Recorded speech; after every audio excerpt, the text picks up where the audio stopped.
Pravljični kotiček z Diano na Temi. Kids TV.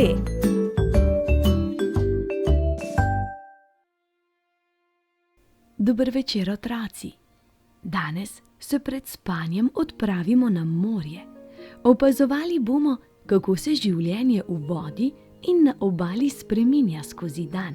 Napnite ušesa in prisluhnite besedilu iz knjige Na morju. Na obali stoji visoka, osvetljena stavba. Ali jo prepoznaš?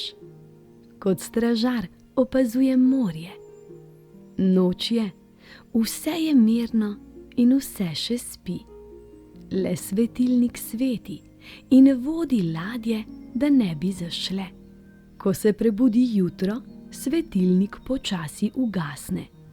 Ali opaziš, kaj vse se še prebuja? Valovi se zaganjajo v obalo in na nebu letijo ptice. Ugani, kdo išče svoj plen. Gladina morja s plimovanjem počasi narašča. Opazuješ lahko, kako voda s seboj prinaša novo življenje. V daljavi plujejo jadrnice, ki so videti kot igrače. Nemirni valovi jih ponesejo na potovanje. Svetilnik ladje opozarja, kje je kopno, ali pa jih varno vodi v pristanišče. Ali veš, da je morje lahko samo navidezno mirno? Potopi glavo pod vodo, pa boš videl razliko.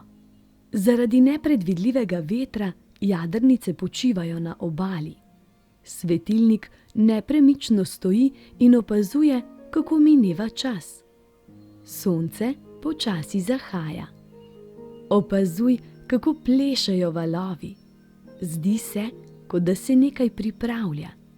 Zahajajoče sonce odene obalo v čudovite barve. Kopalci počasi odhajajo. Nenadoma prihrumi nevihta.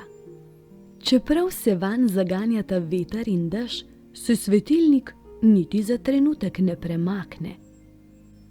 Pod vodo je kljub slabemu vremenu vse mirno in spokojno. Podmornica celo raziskuje podvodni svet. Noč se spusti tudi v globine oceana. Na plan pokukajo še preostali prebivalci morja. In kot sonce sredi temne noči, svetilnik še naprej osvetljuje pot med sencami. Zdaj pa iz morja naravnost v posteljo. Zaprite oči, z mehko dekico se pokrite, zjutraj pa se spet k meni vrnite. Objem, poljubček in sladke sanje.